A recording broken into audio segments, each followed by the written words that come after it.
नमस्कार, स्वागत है आपका न्यूज रूम पोस्ट में। मैं हूं आपके साथ रोशनी सिंह। ड्रीम गर्ल हेमा मालिनी की बेटी अभिनेत्री ईशा देओल की जिंदगी में सब कुछ ठीक नहीं चल रहा है। कल देर शाम ईशा ने अपने पति भरत से अलग होने का ऑफिशियल अनाउंसमेंट किया, जिसके बाद से दोनों के रिश्ते पर सवाल उठने लगे। ईशा और भरत ने मीडिया के सामने कहा है कि वो अपनी आपसी समझ और सम्मान के साथ अलग हो रहे हैं और उनकी निजता का पूरा सम्मान किया जाएगा।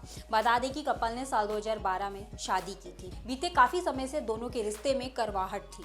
हालांकि अब एक्ट्रेस की लिखी किताब वायरल हो रही है, जिसमें उन्होंने लिखा था कि दूसरी बेटी के पैदा होने पर भरत को दिक्कत होनी शुरू हो गई थी और वो उपेक्षित महसूस करने लगे थे। बता दें कि इस किताब को एक्ट्रेस ने साल 2020 में लिखा था, जिसका नाम था अम्मा मियाँ।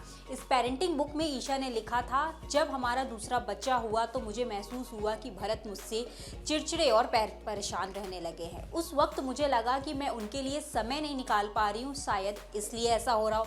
एक पति के लिए इस तरह महसूस करना बहुत नॉर्मल है, क्योंकि उस समय मैं आराध्या के प्ले स्कूल में बिजी थी और मिराया की परवरिश में बिजी थी। इस दौरान ही मैंने ये किताब लिख रही थी।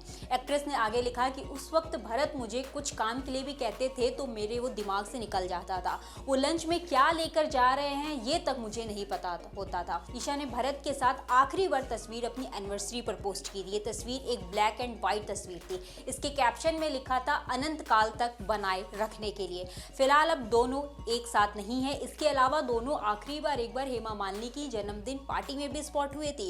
ये स्टार कपल अक्सर सोशल मीडिया पर तस्वीरें शेयर करता रहता था, लेकिन भरत साल 2023 में ईशा देओल के जन्मदिन पार्टी से गायब थे। इसके अलावा एक सोशल मीडिया यूजर ने 17 जनवरी को रेडिट पर एक पोस्ट शेयर किया और उसमें बताया कि ईशा और भरत पहले ही एक दूसरे से अलग हो चुके हैं। यही कारण है कि वो अब सार्वजनिक रूप से एक साथ नजर नहीं आते हैं। इतना ही नहीं, इस पोस्ट में यूजर ने यह भी दावा किया है कि भरत अपनी जिंदगी में आगे बढ़ चुके हैं। आपको बता दें कि ईशा और भरत ने साल 2012 में सिंधी रीति रिवाज से 7 फेरे लिए थे। बड़ी बात यह भी है कि ईशा ने पति भरत से ही दूसरी बार भी शादी की। साल 2017 में जब वो अपनी पहली बेटी आराध्या को जन्म देने वाली थी, तब गोदभराई के मौके पर ईशा और भरत ने इस्कॉन मंदिर में 7 फेरे लिए थे और साथ रहने की कस्में खाई थी। शादी के 5 साल बाद ये कपल एक बेटी आराध्या के माता पिता बने और फिर साल 2019 में ईशा ने अपनी दूसरी बेटी मिराया तख्तानी को जन्म दिया था। अगर आपको हमारा वीडियो पसंद आया हो तो लाइक करें, कमेंट करें, शेयर जरूर करें। अगर आपने हमारे चैनल को सब्सक्राइब नहीं किया तो सब्सक्राइब करें।